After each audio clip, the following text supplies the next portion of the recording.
Welcome to this conference on Dag Hammarskjöld's plane crash, the continuing search for truth, next steps for the UN Commission of Inquiry.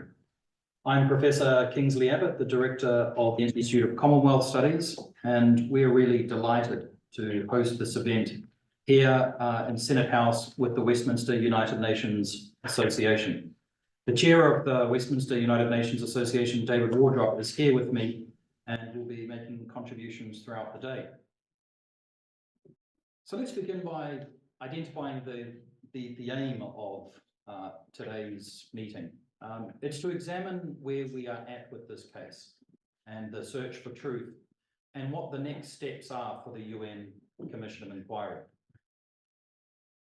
UN Commissions of Inquiry are actually a special interest of mine. As some of you know, I've had a career in international criminal justice as an international lawyer, and for the last 5 years, one of my main areas of focus was how to make commissions of inquiry more effective and more efficient.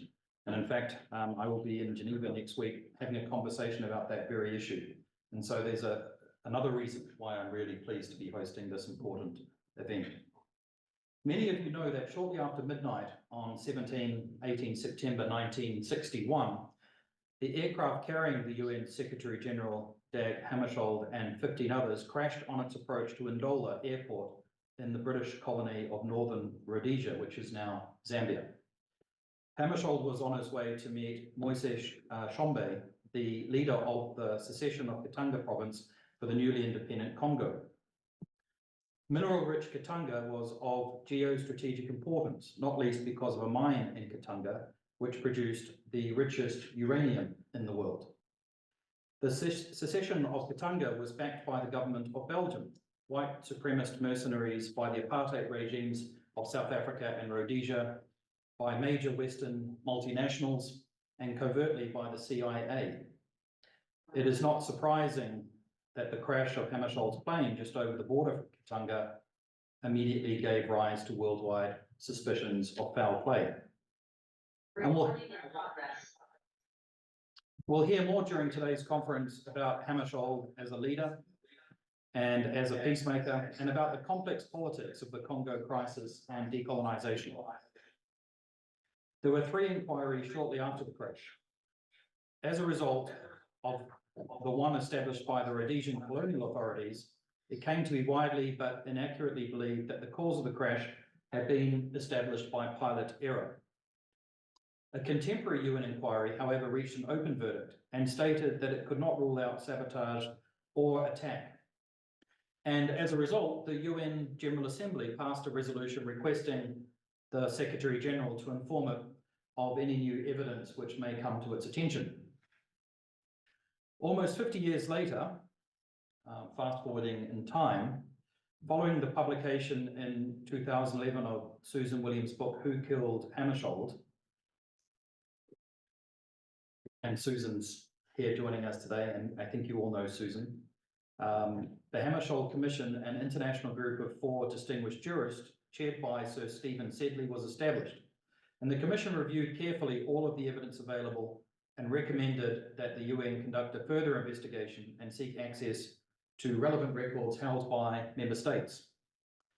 Since 2015, that UN investigation has been led by Justice Mohammed Shande Othman. The consensus that the cause of the crash was pilot error has changed.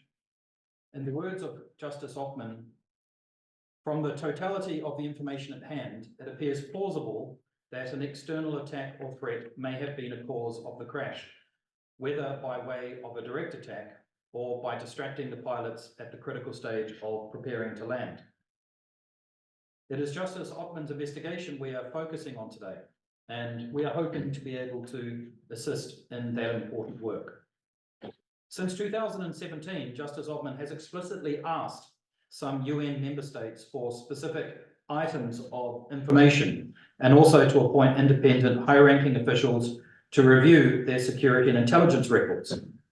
Some member states, notably Belgium, Sweden, and Zimbabwe, have worked strenuously to assist.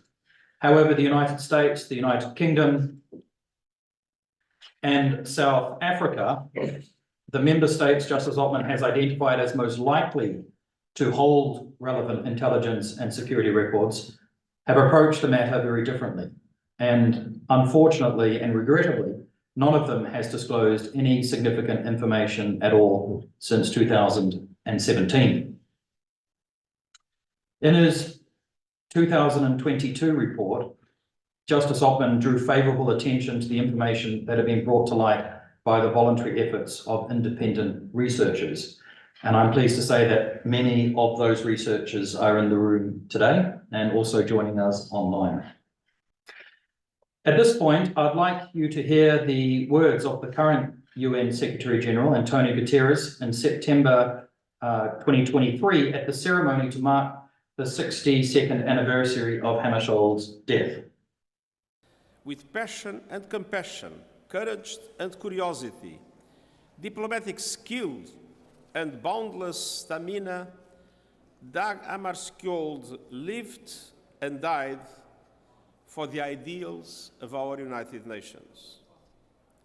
I welcome the General Assembly resolution in December 2022 to continue the investigation into the cause of the plane crash in which Dag Hammarskjöld died, and echo the General Assembly's call for Member States to release any relevant records in their possession. We have a shared responsibility to pursue the truth for Dag Hammarskjöld and those who died alongside him, for their loved ones, and for the United Nations and the people we serve.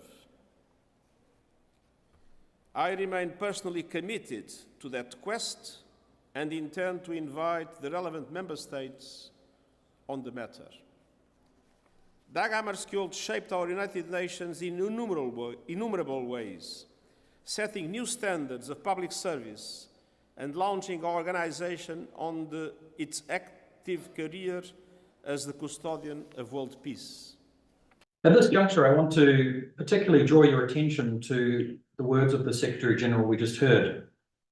We have a shared responsibility to pursue the truth for Dag Hammarskjöld and those who died alongside him, for their loved ones and for the United Nations and the people we serve. I remain personally committed to that quest and intend to write to relevant Member States on the matter. All of us hope that as a result of the presentations we will hear today and subsequent discussions, that we can identify concrete ways of assisting the UN Secretary General and Justice Oppmann in that shared responsibility to pursue the truth. But time is critical, and this cannot be emphasized too much. Justice Oppmann needs information in the next few months. And according to the resolution, which I have a copy of here for those of you who are interested, he will report to the UN Secretary General in July of this year, so only a few months away.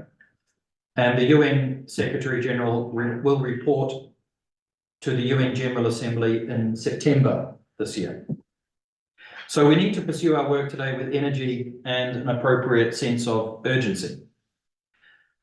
I'm very pleased to say that thanks to our friends who are behind the organisation of today's event, we have a rich programme of presentations. And I'm delighted to report that we will be hearing later this afternoon from the UN Assistant Secretary of State for Legal Affairs, Stephen Mathias, who I'm sure will add to these messages with the authority of his office.